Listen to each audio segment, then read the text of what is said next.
What's up, gamers? Welcome to the recorded sessions for the second lesson of the Rec Room Basics class. My name is Cooks, and I'll be taking you through the content today, thanks to my co-teacher and editor and general maintainer of sanity, AKKR123. Be sure to check out their channel for more RRS tutorial goodies and just general shenanigans. So, without any further delays, let's get stuck into it. So, what we're doing today to start off with is because this one is a chunky one, I've brought in some guides just to give a bit of visual structure to what we're doing. They're not even vaguely pretty, but hopefully they will just give you, in this case, some literal boxes to put things in. So the first thing we're going to do is we're going to import that into our project. So if we navigate over to lesson 2, I'll just bring that back up for you here. And we're going to download this lesson 2 hints.unity package. Now, I don't think that's publicly available for everybody yet. Again, so we'll head over to the resources channel, and we're going to download this lesson 2.hints.unity package. Now you can save that anywhere, because the beauty of Unity packages is if you save one somewhere, and then go to the folder that they live in, if you double click on a Unity package, it always opens in the Unity that you have open. If you have multiple open, then it will open in the last one you clicked on. But as a general rule, it's best practice to only have one open. I don't do that. You shouldn't copy me. But you'll be greeted with this import dialog. Now, importing a package is generally a fairly straightforward process. If you're importing packages from the asset store, which we'll look into a little bit more in a bit, you want to make sure that you uncheck any scripts that are included. And you'll recognize them because they end in a .cs file. But again, I will go over that in more detail later. For now, just want to reiterate that when you import a package, you want to pay attention to the folder structure here. You want to see where is it putting these things, because you only get to see this once. So when you import a new package, just make sure you see where is this putting things. So in this case, it's an underscore projects how to studio, because that's where our prefab is going to go. If we hit import, we'll be greeted with an import dialog, and it'll just show us a couple of things. Oh, right, I thought I was going to be super clever by having Discord open in multiple places. And I think that will still be the case. We'll get there. But so now that we've opened our Unity package, now remember, we saw that our content from our package went into underscore projects, how to studio, and then there's a couple of things that will have shown up here.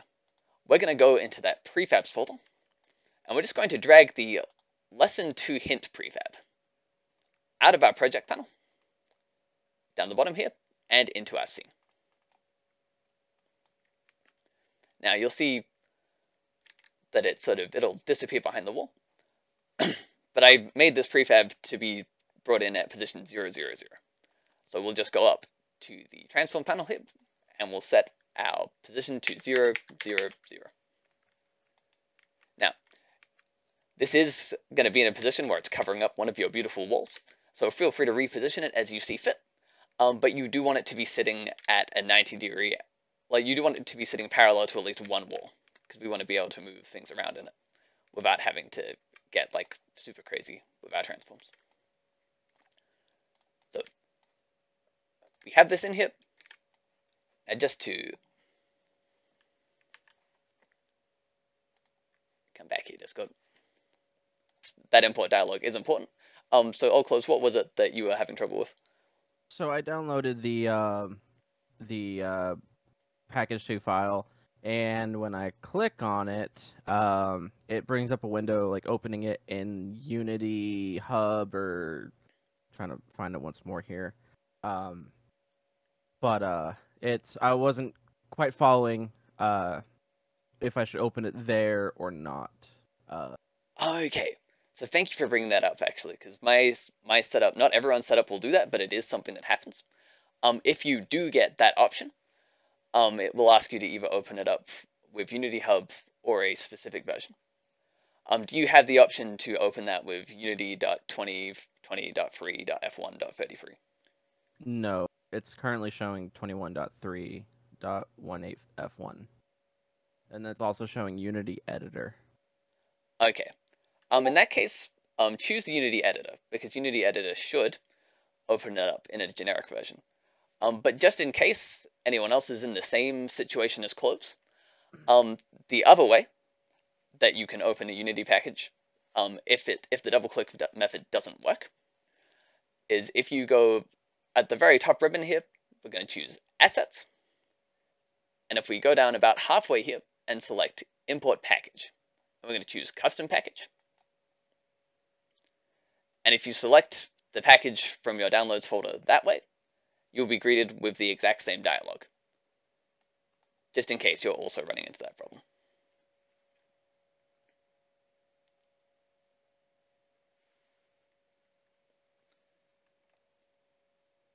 Right. So does that method work for you, Close? Yes, I saw the window that was brought up, and I'm currently finding it here in the in all the How To Studio folder that I created. All right, perfect.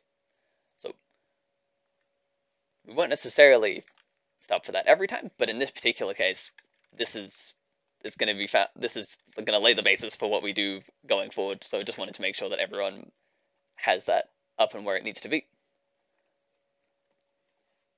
So, sort of show of hands in the class's VC chat. Does everyone have their has everyone brought their prefab in and taken it to 0, 0?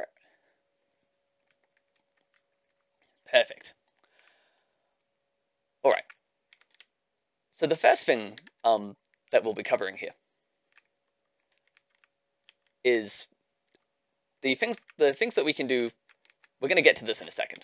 But the first thing we're going to go over briefly is just the things that we can do with the lighting panel. So you'll notice that I've taken down my pretty Rec Room skybox. Oh, sorry, my pretty anime skybox. And I'll put it back out. I'll show you how to put it back out there via the lighting panel. So to open the lighting panel, and you'll see this is actually one of the cards that we have here. For things that I thought might be a little difficult to remember, I've put these up here just for reference. You can flip them around, and they'll show you the way to get to a certain set of controls. But in this particular case, to open the lighting panel, we go Window, Rendering, and Lighting. Now you'll notice last time, when we assigned our sky material, we did that by taking our skybox material and just dragging that right out into the sky. The other way that we can assign it is from this panel here. Now, when you opened your lighting panel, so just to reset this, it would have shown up in a dock by itself, and it would have shown up in the Scene tab by default. None of these controls are relevant to us. The only one that we're interested in is the lighting, is the environment menu here from the lighting panel. Now, I usually take my tab here, and I usually dock it up on the same spot as the inspector panel and Rec Room Studio, because you will find yourself coming back to this every now and then.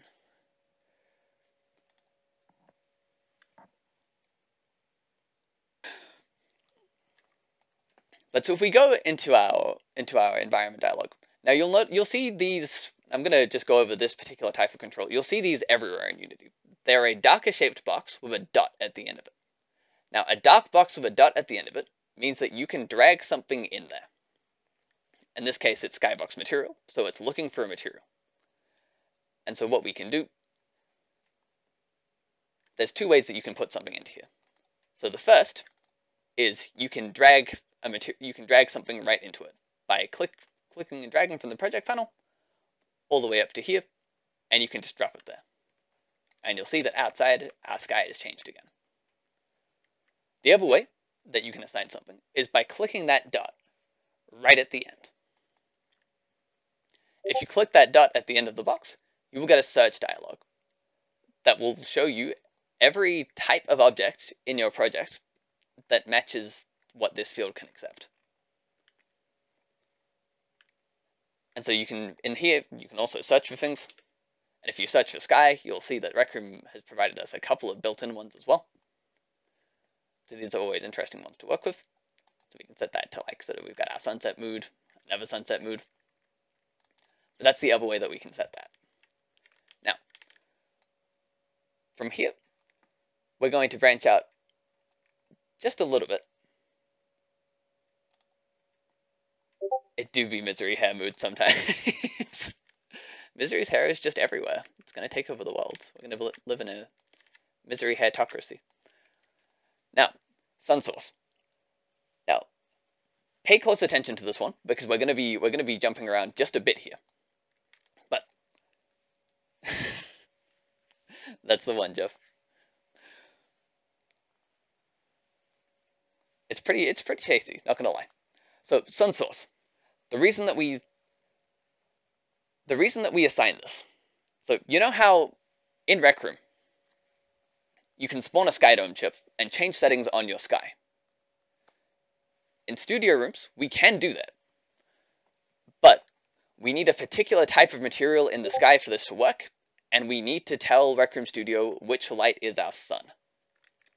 So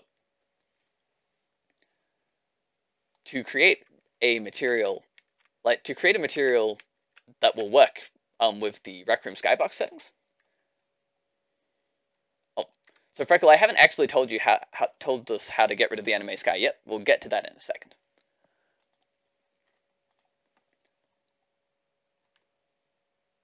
So what we'll do is we'll go back to our textures and materials folder because we need to make a new material to do this. If you haven't already, or I have this here already because I did this beforehand, but go ahead and make yourself a skyboxes folder that we'll start putting our skyboxes into. Just as a reminder, you do that by right-clicking in an empty spot in the project panel. So that's a great question, Lexi. If we don't have any sun source, then the sun will not follow sun lamp sources. So you know how you can spawn a sun lamp in your room? If you have a sun source set, then your sun will move to the point where your sun lamp is pointing. Otherwise, it will just stay still. So again, to create a new folder, it's just right-click, create a new folder. And in that folder, I'll delete this for a second so we can recreate it. If you want your room to be set, if you want your room to use Rec Room skybox settings or settings from your skybox chips, we'll need to create a new material for that. And so we'll just right-click in an empty spot on the project panel. We'll scroll up to create, and then down about halfway to material. And we'll just call this material RRS skybox. Now, get prepared for another quick jump. So again, when we have a material selected, if we change to the inspector panel, we can see the details of that material. Now there is a particular shader. So apologies, we are getting to the sun source.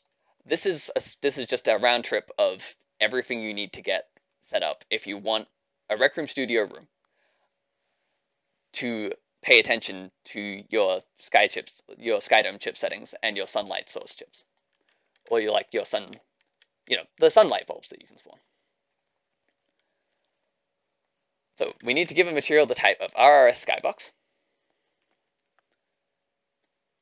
Now, to do this, we actually need to change the material shader. And so I'll just give you a very quick overview of these. You change the shader from the first dropdown in the inspector panel when you have a material highlighted. Now, this looks like a very intimidating list. There are only two parts of this that you need to pay attention to. There is the Rec Room Studio drop section here, which is about halfway down, and just two below that, there is the skybox section. Counterintuitively, the Rec Room skybox shader lives in the skybox section. And if we choose Rec Room skybox from our shader menu, you will see that our set of settings for our material completely changes. So, and you'll notice, if you look at the headers for this, you'll see that they actually do roughly match the settings that you get in a skydome chip. And that's because the skydome chip settings, if you set them, this material will actually change to match. Now, once you've created this material, Again, to assign it to your sky, you can go back into the lighting panel and you can drag it from the project. Thank you, Jeff. And great question, Lexi. We can drag it back out into the skybox. And you can see this is looking a little bit dreary right now. That's just the default setting that it's set to. That said, I do believe the other built-in skybox materials that show up when you search for sky, the built-in ones that Rec Room provides us. Now this is one other trick that's very useful. Again, with our magical box with the dots, if you click on the spot, if you just click on one of the boxes, it will move the project panel to where that asset lives. And so this is where all of our Rec Room default skyboxes live. And if we look at that in the inspector, you'll see that this also uses the Rec Room skybox material. So you can also make a sky that can be controlled by skydome chips just by selecting one of these and putting them out into your sky. And so now, finally, circling back around to the sun source. The sun source, yours will probably be set to none by default. And so I'll show you also just how to clear something, just briefly. If you want to clear something from a field, you click the dot and you choose none. That's the only way to unassign something from one of these dots of the box. So Freckle, you were wondering where so all you see is this. So Freckle, that's back in the lighting panel. Thank you, Game. And so back in the lighting tab,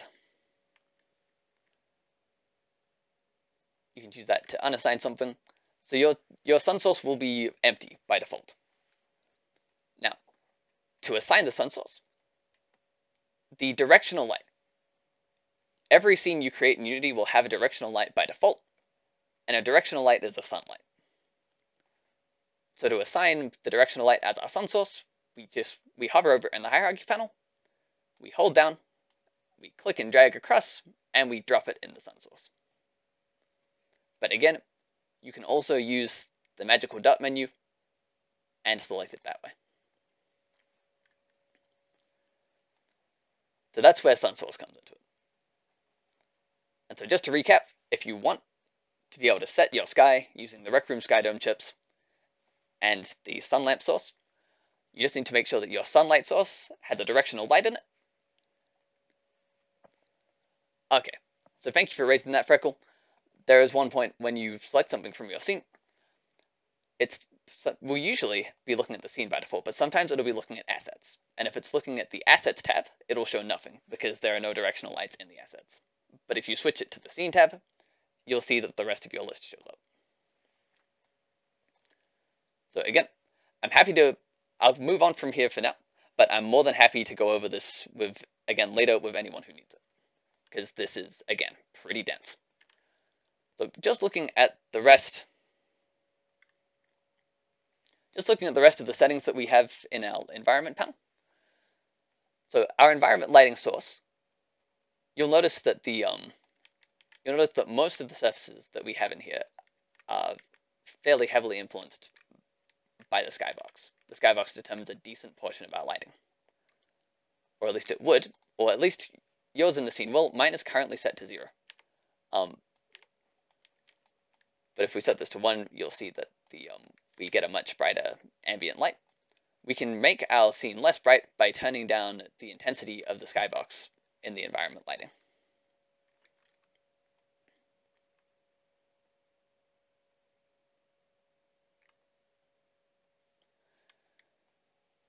Alright, so again, don't worry.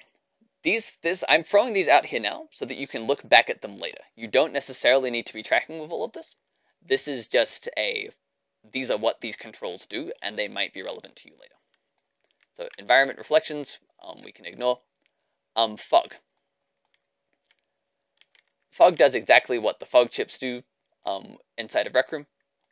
If you enable fog, you can see things start to turn a certain color as we get further away. You can modify the color of your fog.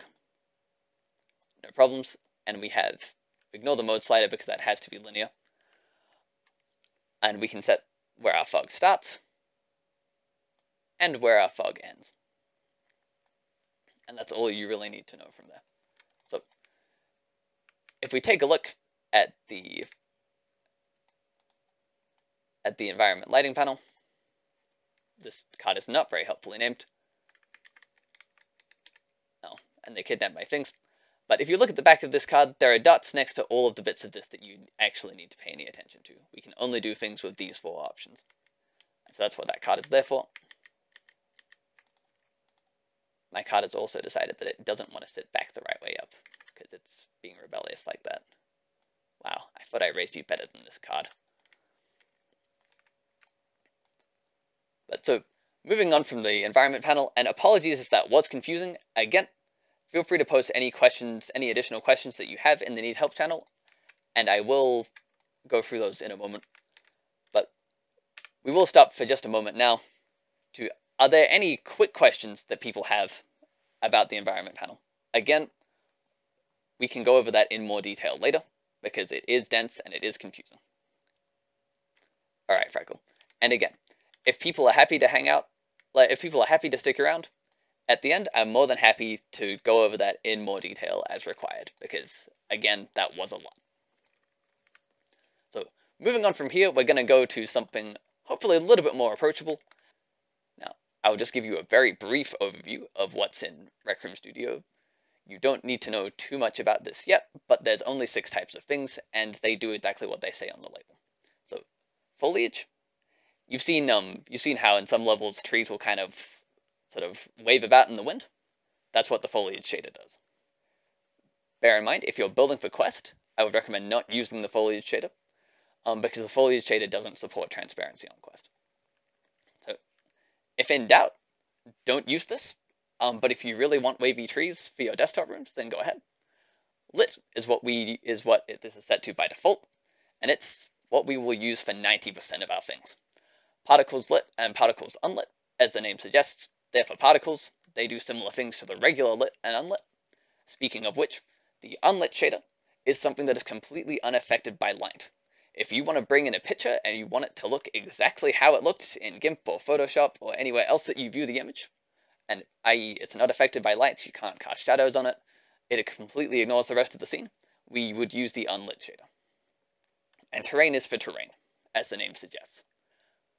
We're going to make ourselves a few materials and a few spheres to put them on, just to show you what the different settings available in the regular Rec Room Lit material can do.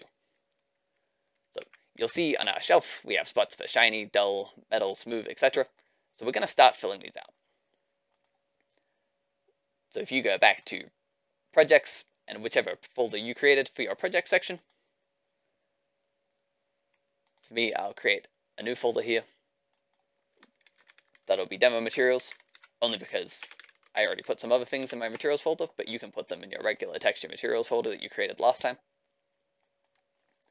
If we go into here, we're going to right click at the bottom of our project panel. Again, we're going to go up to create, and we're going to choose material from halfway down, and we're going to call this shiny, just like the spot that we have on the shelf.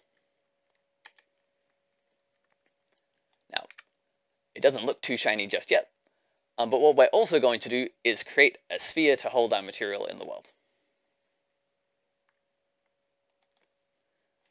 So to do that, we go up to the plus in the hierarchy panel, and we click it, we go down to 3D object, and we choose sphere.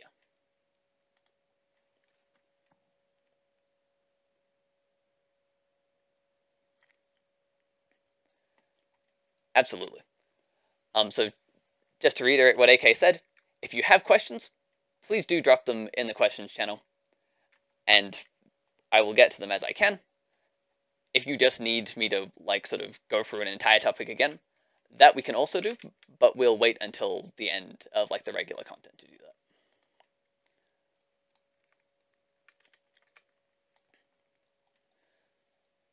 So now that we've got our sphere in the scene, yours may have spawned a little bit back. You can always use the move tool from up in the top corner here, or you can open it by also bring it up by pressing W to bring it down to somewhere where you can see it. You can see it's also a bit too big for our shelf, so we can grab the scale tool from the top left here, or by pressing R, and scale it down so it'll fit. Grab our move tool, put it neatly on the shelf, and then to assign our material to it, just like we did last time with our sticker, we can drag the shiny material from our material, like from the project panel, onto our sphere, and you'll see the sphere change color.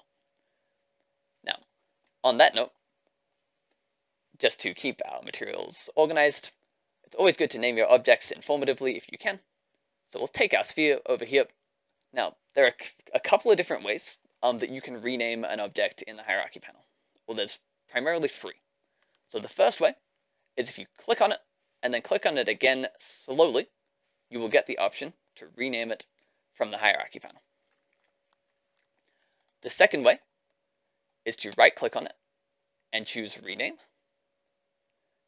And the third way, which is my personal preference, is to actually rename it from the Inspector panel and say, hey, all right, go ahead and rename your thing now.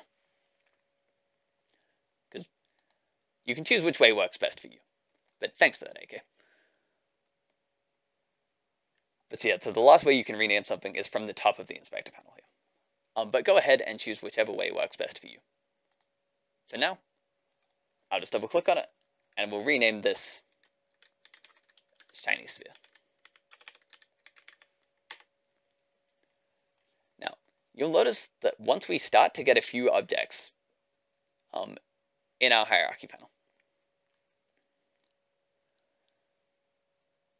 that the amount of visual information there can start to become a bit of a lot. And so this is where we can use the hierarchy to organize our objects into collections, so we can find them a little more easily in the hierarchy panel. So if you right-click on your shiny sphere, you will see that we get the option about 1/3 of the way down to create empty parent. Now what that will do is it will create another object that is the parent of the object you were clicking on.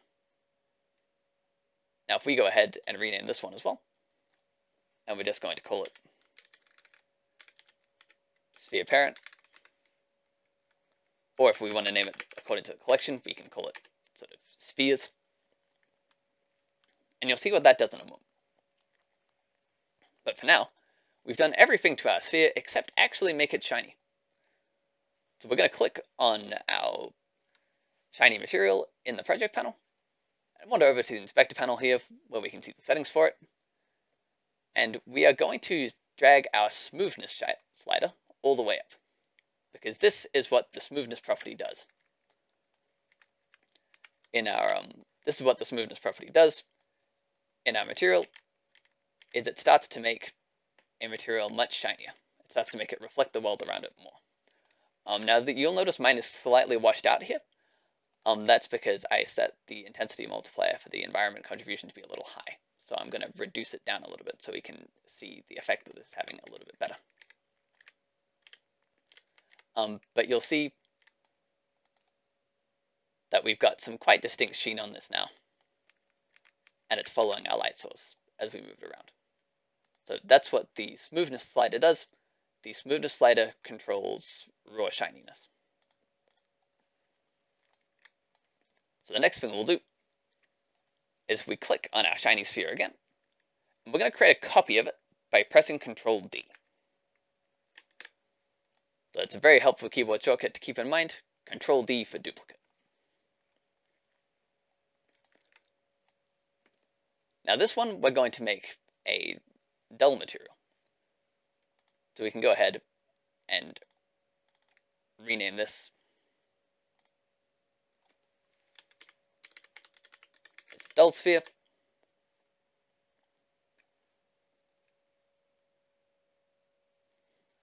That's all right, Linz. Thanks for bringing it up. So again, if we highlight the so Linz just said I didn't quite catch how to make it smooth. So smoothness is the third option in the surface input section of our material settings. So it starts at 0.5 by default. If you take that slider and drag it all the way up to 1, we end up with a very shiny material. And so now we're going to make a copy of our shiny material, except this one's going to be dull. So we can duplicate things in the project panel the same way we duplicate them in the hierarchy panel by highlighting them and pressing Ctrl D. However, renaming things in the project panel is slightly different. There's only one way to do it. You right click on it and you choose rename, 5th from the top. So I'll give you just a second to do that, but we'll call this one dull.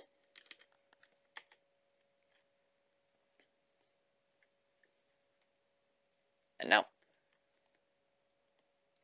if we drag our dull material, actually this time we'll make the material dull first, just so we can see the transition happen. How do you copy the material? I think Jeff can get you sorted out there, Lexi, but it's Ctrl D.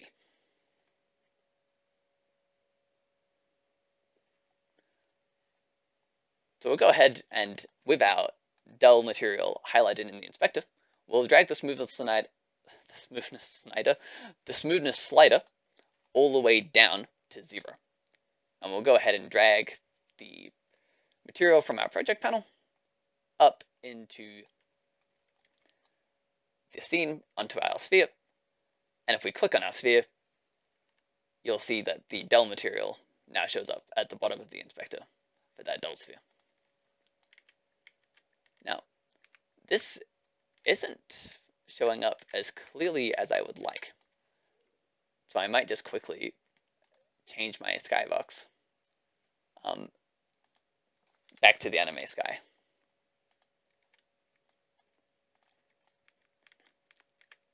Okay, that didn't necessarily help either. Apologies. But you can see that little sheen that we're getting on the shiny sphere, and that we're not getting it over here on the dull sphere. The next material on our list is metal. So, same as last time, we'll be getting into a bit of a pattern here. Ctrl D to copy our sphere, and we'll drag it over into the next spot. Now, I'll be speeding up with these renames a little bit, but let me know if you need me to wait up for a moment. So again, rename, call this one metal sphere. And just like last time, we take our material, Ctrl D, rename, call it metal. We'll drag it onto our metal sphere. And this time, so you can see this one change as we go, we're going to take the metal slider, which is the second input on our surface input section of our material settings, and you'll see what happens as we drag this up. It starts to become a perfect reflection of our skybox. However, now, hold on again, because we'll definitely be going for a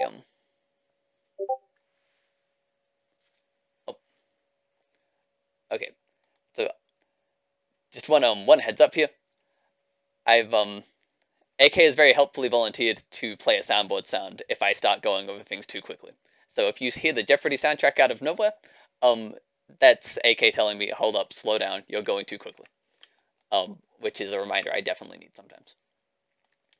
So now buckle up again, because this is a good point to segue into reflection probes, because you'll see that our real metal surfaces don't generally just reflect the sky around them, right? They generally reflect what's in the room with them. And we can make our metal surfaces do that, but we need to tell them, right now our metal surfaces don't actually know what's in the room around us. And to tell them, we need something called a reflection probe. So just before we jump into reflection probes, just real quick, does anyone have any questions about material settings or assignments so far?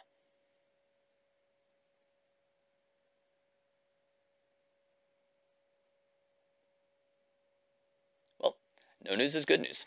But again, feel free to write as soon as you have one. So, to create a reflection probe, which is what is going to tell our metal material how it should, or what it should be reflecting, we go up into the hierarchy panel. We press the plus button, and we choose light from halfway down, a little counterintuitively because this isn't a light, but it's lighting, and we choose reflection probe. Now, you'll notice as soon as you bring this into your scene, that some things start to become very dark as you move the reflection probe closer to them. As a matter of fact, you can see on our metal sphere now, it is completely dark. That's because every material in Rec Room is trying to reflect a little bit of the world around it. But it doesn't generally have, generally in Rec Room we don't have reflection probes, so materials in Rec Room always reflect the sky. Now that we've given it an empty reflection probe, it's actually just reflecting darkness. Now generally you'll have one reflection probe in a room, and you'll want it to be influencing everything in that room. So to do that, you'll see that when you highlight your reflection probe that there's this little box running around the outside. We can change the size of that box from the box size settings that show up in our reflection probe settings. So if we drag this up to be, say, 24, 24, and 24, we'll set this one nice and big just for good measure. On all axes, you'll notice that all of our room is now starting to reflect how dark this is. Now, to actually make our reflection probe take its photo of the world, so to speak, we press the bake button down the bottom of the reflection probe panel. Now this will take a second the first time, but you'll notice that when we hit that the first time, something odd happened.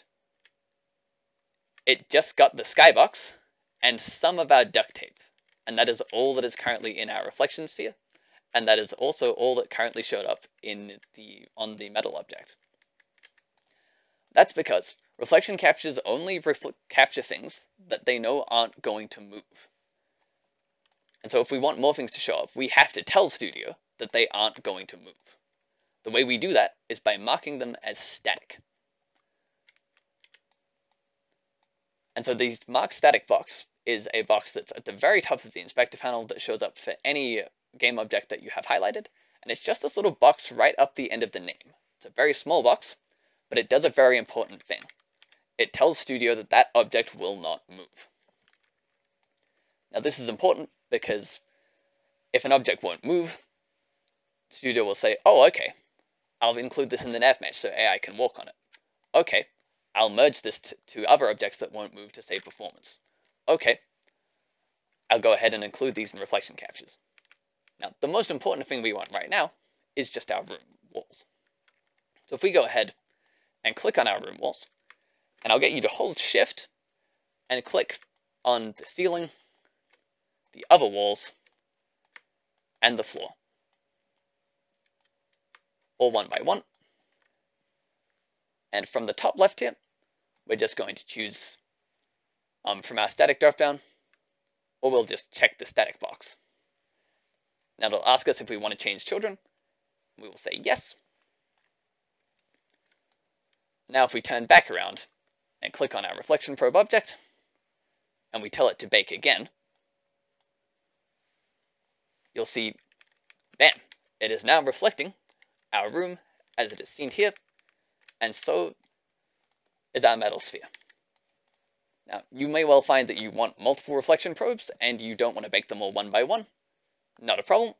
If you click the drop down at the end of the bake button here, you get the option to bake all reflection probes, which will bake all reflection probes in your scene. So that is a very brief introduction to reflection caps.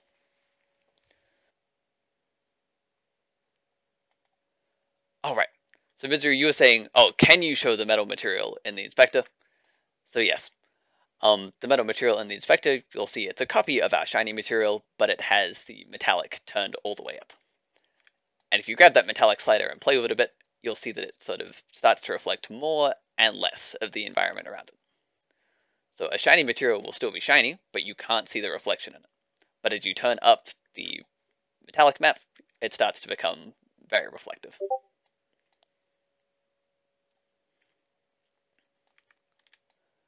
And now that is the other thing to note is, yes, if a material is set to entirely metallic, but it's not shiny, it will still look different to a material that is not metallic, because as you turn down the smoothness, the metallic material becomes a blurred reflection of the world around it, rather than a crisp one.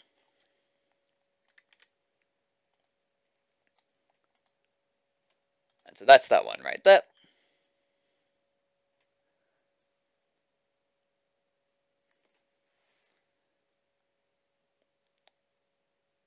We'll just quickly take a second.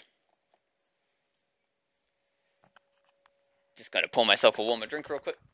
For now, we'll jump back into things, because I'm trying to at least have a moderate chance of being on time. I mean, even though it's me. But, you know, there's always room for self-improvement. Now we're going to briefly look into the idea of the different ways that we can assign textures to a material that will affect their appearance, but not in terms of their color.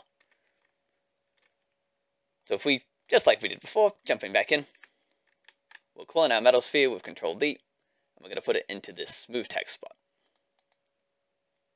So we can go ahead, rename this one, and we'll call it Smooth Text Sphere. I am really good at spelling, as it turns out. And if we, just like before, we'll grab our metal texture, the light metal material in the panel, we'll press Control-D to duplicate it, and we'll rename it to Smooth Text. You right there, Sako?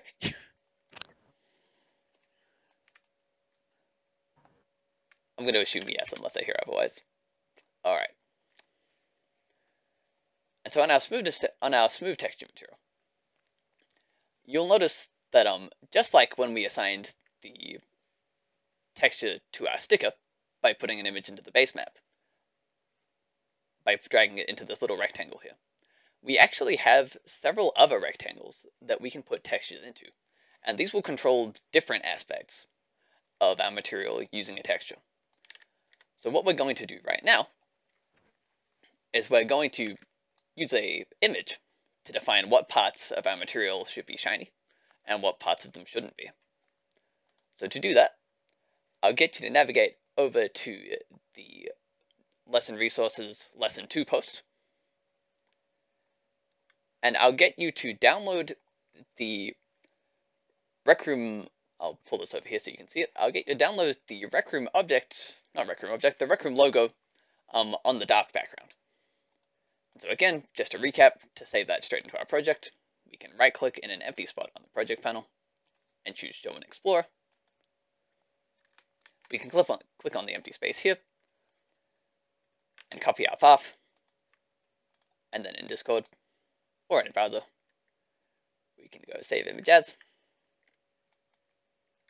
click at the empty space here, paste that in, go to the relevant folder, and then save.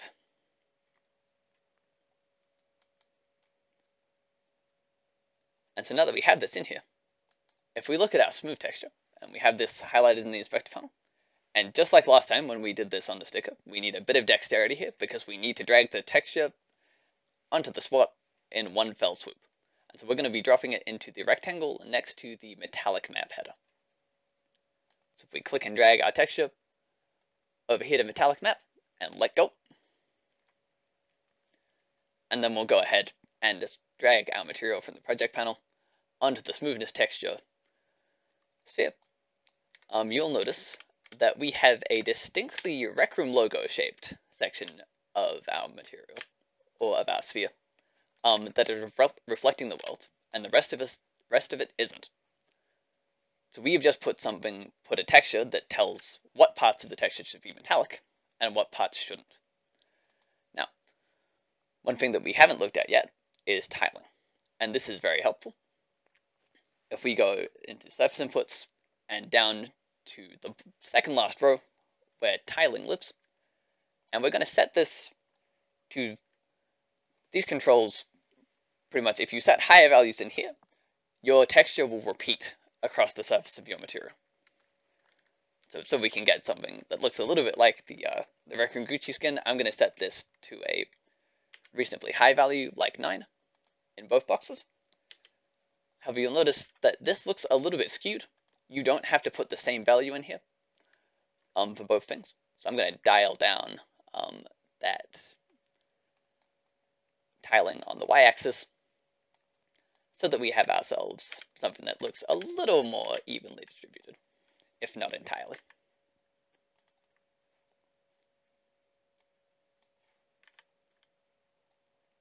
Sorry, just misplaced classes BC panel. So that's how you get your nice little Gucci sphere. I should have chosen better wording for that. Delicia, your restraint is appreciated. And so now, I like it. So now we'll head on over to we'll do our glass material next. And so we'll take our shiny sphere again. We'll duplicate it with Control D. Drag it down into the spot for glass. We'll rename it to glass. Thank you, Freckle.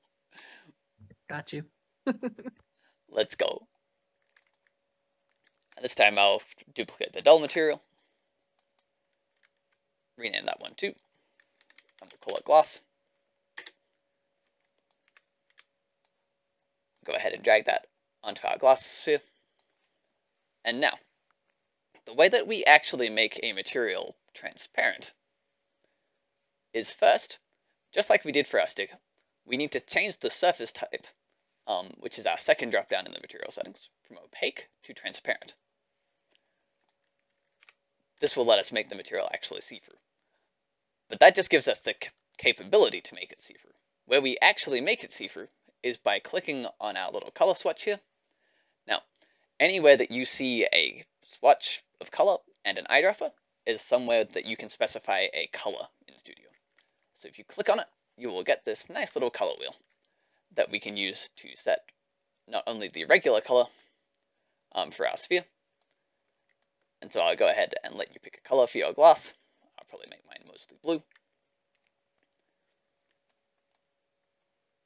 But once you've chosen a color that's to your liking, sorry, I closed that too early, we're going to take the A slider, which is the last color slider that appears in the color panel, and we're going to drag this down to something like 25. And you'll notice that as you do, our material sphere starts to fade. So we've made it transparent. Now, obviously glass is usually reflective, so you'll probably want to drag up your metallic and your smoothness for your glass too, just so it looks a little bit more glass-like. And you can use this to set the opacity for pretty much any material that has transparency enabled.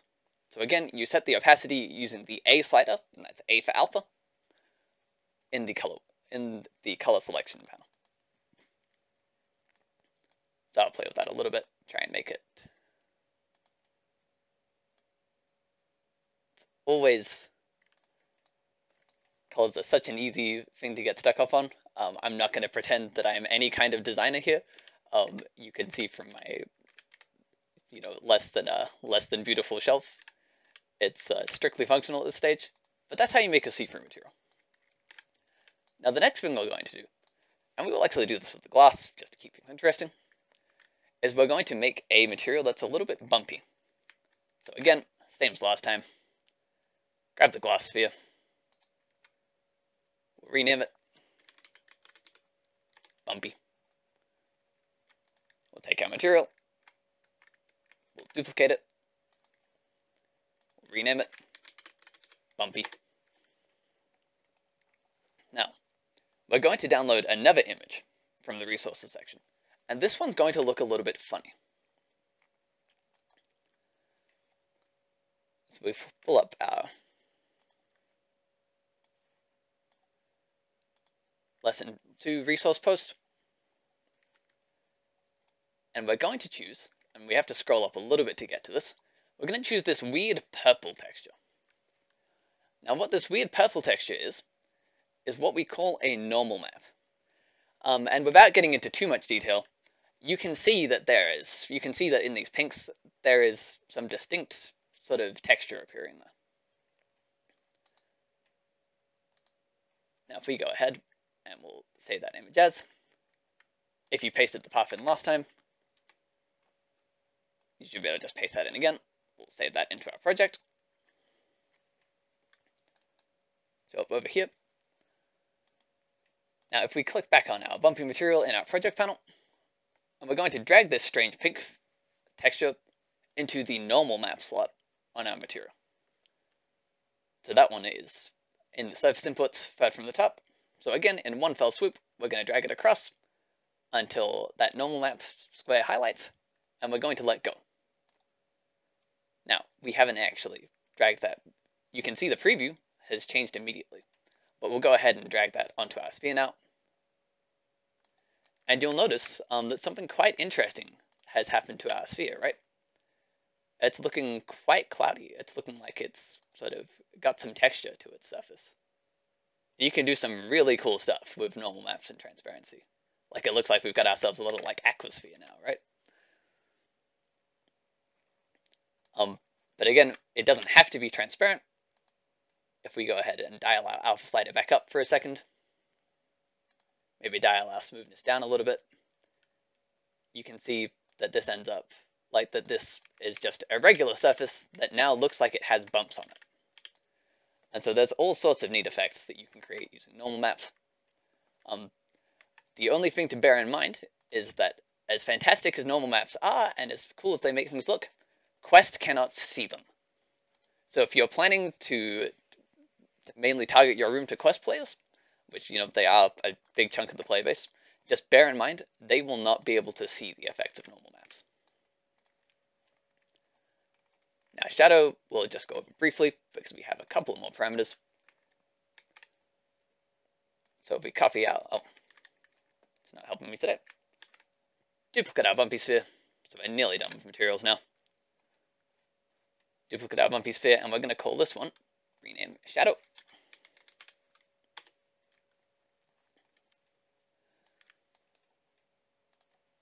And I'll copy the dull material as the base for this one. Oh, every so often it'll ask you when you import a normal map, hey, this is being used as a normal map, but we haven't imported it as a normal map. If you see that, just click Fix Now. So go ahead, we'll rename our sphere just to shadow.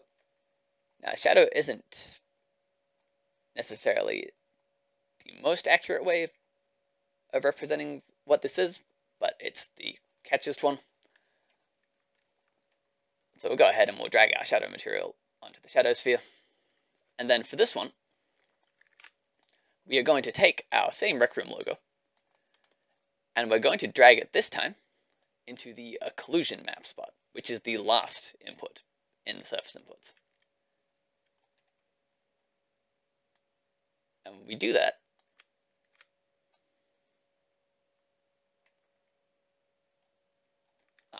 so that's a really good question, Lexi.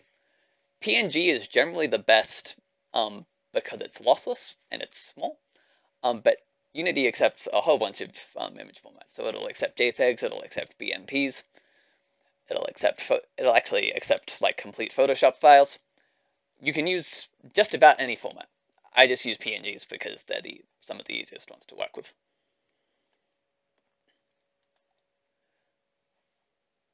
Now okay, that's why. My shadow material is proving a little bit elusive, and so this has done an interesting thing. And with shadow, it's not super easy to tell exactly what this is doing. But basically, what the occlusion map spot does is says, if the area of the texture is dark, I'm not going to let light affect it as much. And you can sort of have this sort of slide in and out. Don't worry about the occlusion map too much. You're not going to end up using it much. It's a bit of a difficult thing to explain. But for now, just know that if you put a texture into the occlusion map, it's going to make the dark areas on that texture will become darker on the material. And so now, for our final thing, we're just going to get blinded by the lights real quick.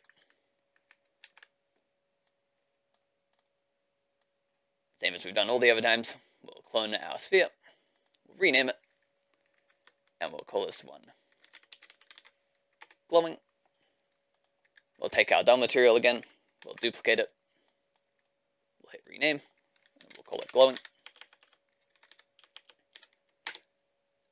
And this is where I won't actually fill out that emission texture because I'll just demonstrate what that does here, because you've kind of figured out, I'm sure you've figured out what effect textures have on things by now. So for glowing, if we assign our glowing material to our glowing sphere, we are going to enable the emission property, which is right underneath our occlusion map. And what our emission property does is it effectively turns a material into neon. So it treats a material like it's emitting its own light. It's not going to cast light onto surfaces, but it pretty much will say, I'm going to ignore light in this color, or I'm going to self-illuminate myself using this color or this texture. So if we go ahead and set, so again, we get a color swatch for emission map, but we get a special color swatch for emission map. You'll notice it has the letters HDR in here. What that means is that we have one more option for a HDR color, and that is its intensity. And the higher you set the intensity in emission, the brighter the thing will glow. I recommend you set this to somewhere between 0 and 2. Maybe 3 if you want it to be really bright, because if you set it to 10, your material will glow so bright that you can't see anything else in the scene. It will be like looking straight into the sun. But so this for the time being, we'll set our material to sort of a nice white glow. I might make mine a little bluish. And from the intensity panel, you can either set the intensity by pressing one of these -1 or +2 panels here, or you can just drag up the value yourself. But I'll set mine to a good solid 2. Now you won't see, this won't look like much until you actually open it up in Rec Room. But rest assured, when we open this up in Rec Room, it will actually start to glow. Now, emit texture does exactly what you might think it does. You'll notice that there is a square here for emission, where we can also assign a texture to emission. And if we do that, and I'll just quickly demonstrate by dragging the Rec Room logo over here into the emission map, you'll notice that just certain parts of our material, as defined by the texture, begin to glow.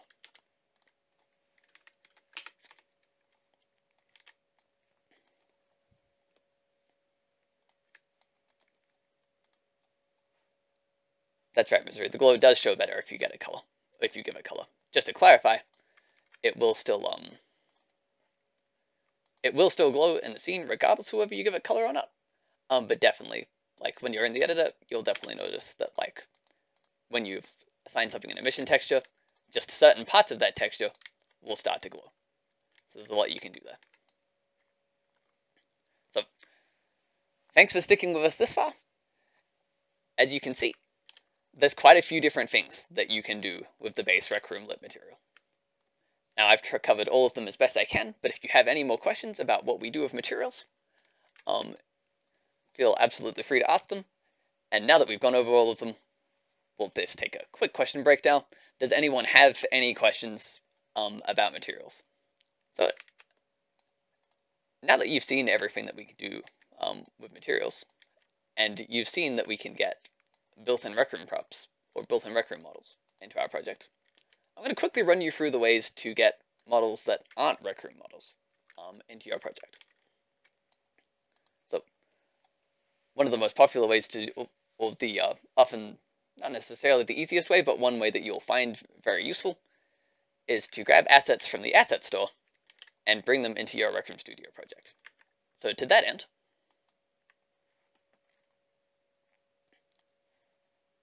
no worries, Jeff. We'll catch you in a moment. If we go into back to the Lesson 2 post in the Lessons and Resources channel, you'll see that I've put in a couple of links to Unity Asset Store pages. And what we're going to do right now is I'm going to get you to pick one of these, and we're going to actually bring them into your scene. So the first thing we do, now, this is admittedly an oversight on my part. I believe when you installed Unity, you would have had to make a Unity ID, but in case you didn't, now would be a very good time to make one. So I'll give you a quick minute. If you are logged in, when you open up an asset store link, and the asset is free, you will immediately get the option to add to my assets. If not, it will ask you to log in. So you can log in by, actually, just to demonstrate that. Oh, why is it going to let me add to my assets? Never mind, it's going to show you, it's going to say add to my assets regardless. So go ahead and click that add to my assets button. And if you're not logged in, it'll prompt you to sign in with your Unity ID. If you don't know what that is, you should have had one. You should have had one already when you installed Unity. But you can always click the You can always just click the sign up with Gmail button if you're in a hurry to create a new one. But once you are logged in, and you click add to assets, it'll show you a brief window that says, hey, do you agree to these terms and conditions? And it's basically just the Unity Asset Store license. Nothing to be scared of there. But if you now click open in Unity, you will see that a window called the Package Manager will open up in your editor. Now, if you're like me, you might have got a error refreshing packages message down in the bottom of the Package Manager when it showed up. Don't worry, this is an easy fix. That just means you've had the Unity Hub open for a while, like I have, and your session is expired. So if that happens, all you need to do is close the Unity Hub, or if you didn't have the Unity Hub open to begin with, that's even better, and open it up again.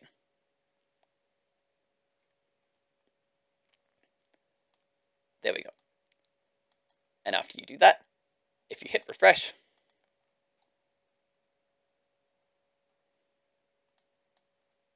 the package list should, in theory at least,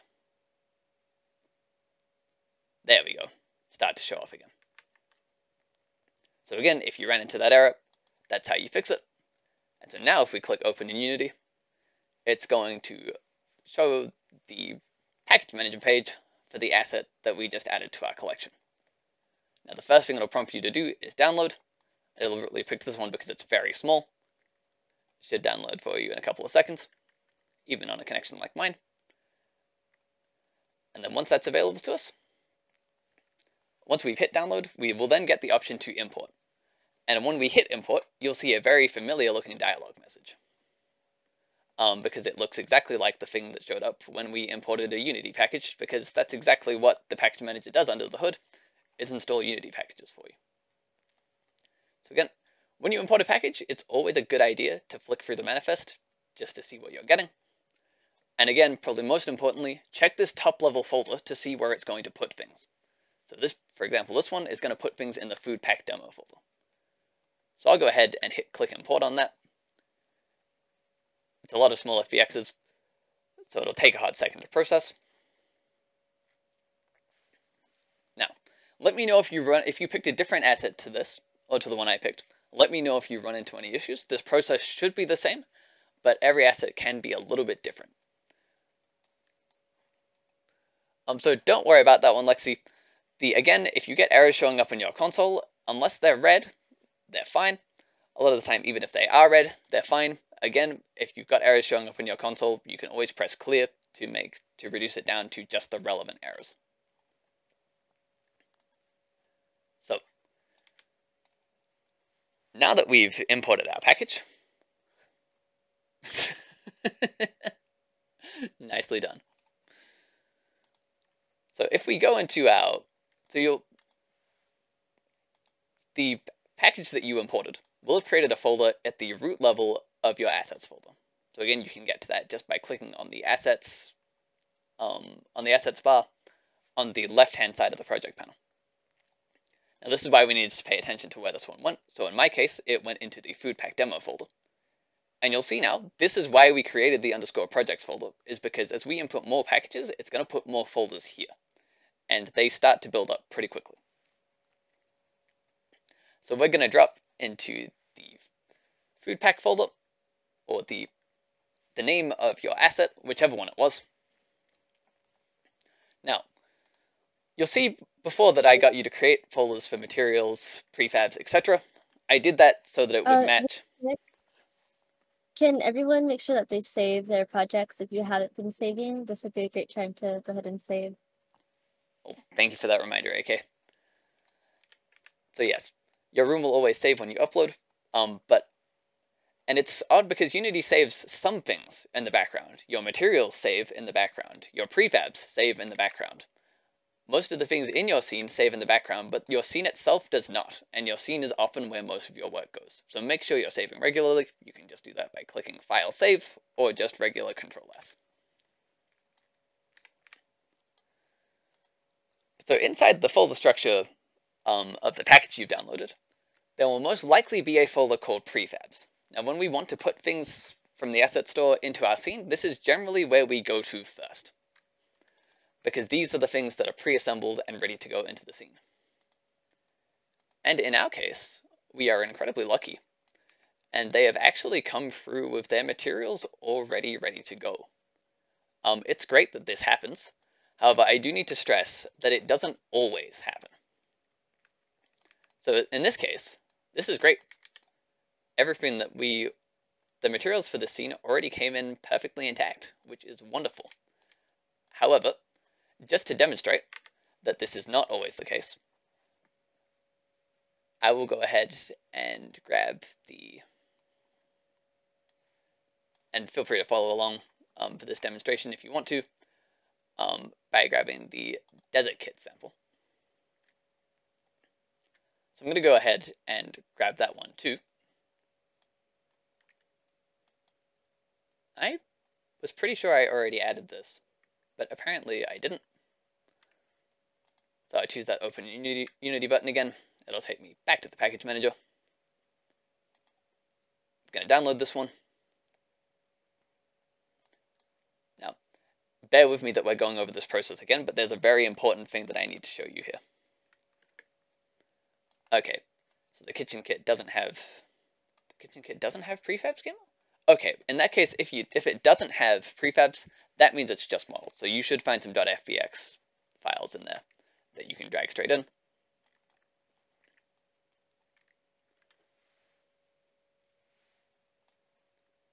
But again, if you need a hand with that, no worries. If you do run into what I just ran into and your maker room spontaneously disappears, don't worry, that's a thing that happens sometimes. It will generally come back. But again, if you find that your orange scene has completely disappeared and is nowhere to be found, all you need to do to bring it back is load up another scene and then load up your room scene again, which you can do either from the Rec Room Studio panel or by going into the Rooms folder in your Assets folder. Now, going back to our Desert Kit, which is shown up here, I'm just going to bring this in to demonstrate that sometimes, if we navigate to the prefabs folder here, your materials will come in missing texture pink. And if it does that, it's because it's using the standard shader or another shader that Rec Room Studio does not support. However, fret not, there is an easy way to resolve this. So what we do is we will go to the top level of our assets folder. In a lot of cases, the materials will be nice and neatly packed into one folder called materials, but sometimes they aren't. So just as a workaround to this, we're going to search for, now pay close attention to this, T:material. Now that T is for type, and material tells the project panel to search for types of material. However, you'll see when we did that, it brought up every single material in our project, which is not what we're after at the moment. So just like we did when we were searching for Rec Room objects, we would change to this packages pill here. This time instead, we're going to change to the Desert 64 kit sample. And this is always going to show up the name of the folder that you're currently in. And so from this menu, we've searched for T material, and we've selected this pill at the end, which represents our folder. And now we are going to click at an empty spot in the project panel and press Ctrl A. Oh, sorry, we're going to click on one material rather and press Ctrl A. Now what that will do is it's going to select everything in our folder. Obviously in this case there's only 2, but in projects that have, or in things that have a lot more materials, you'll be able to use this to set all of them at once, which is exactly what we want to do. Now from here, this is the important magic word, but I forgot to make a card for this one, but I will make one later. We go to Edit.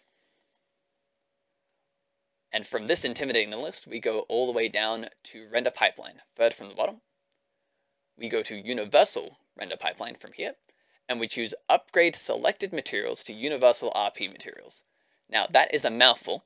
You don't need to know what it means, you just need to know where it is. When you press this button, it'll ask you if you want to proceed. Click Proceed, and magic. Your materials will be back, and they will show up as normally colored things. Now, the reason I stress this is so important is if you don't do that, you would have had to reconstruct your materials one by one yourself. Now, you will find that your prefabs will still be pink because the texture was missing when their preview was rendered. But if you drag them into the scene, you will find that they now have their proper color.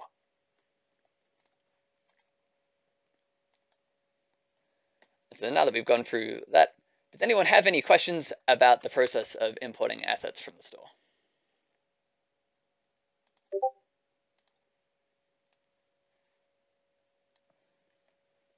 Okay, so what sort of it didn't work are you running into, Lexi?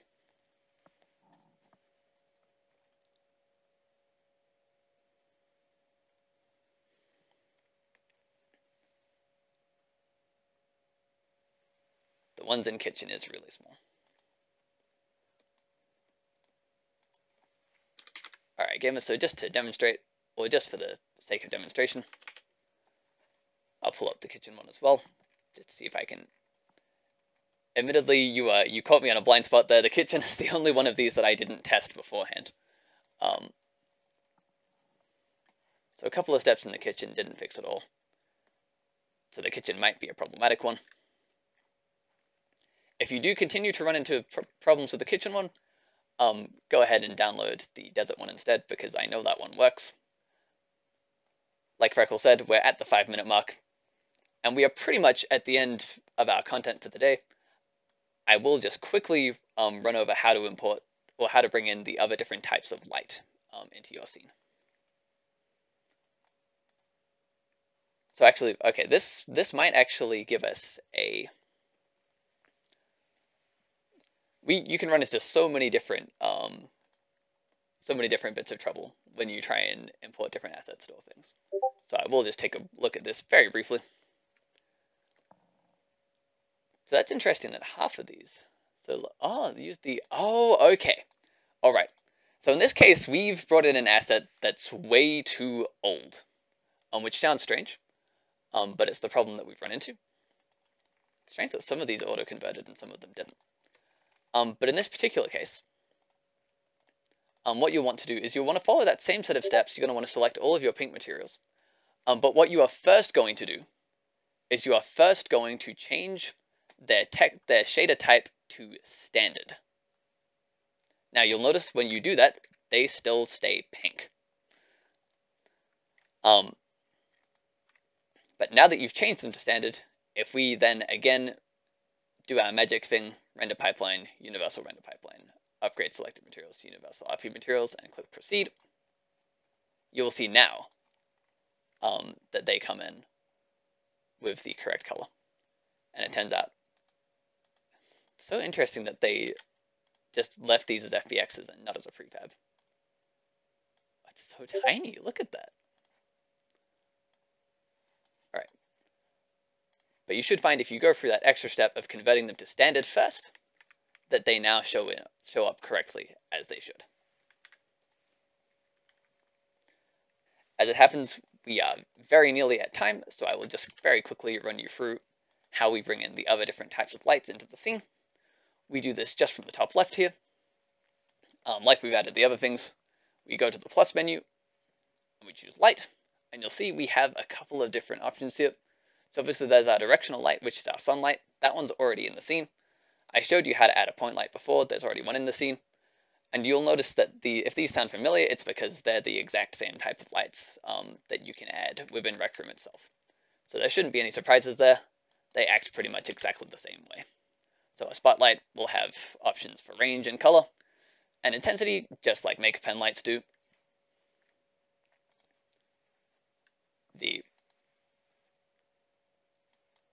if we look back up at our lights panel again, we also have now an area light.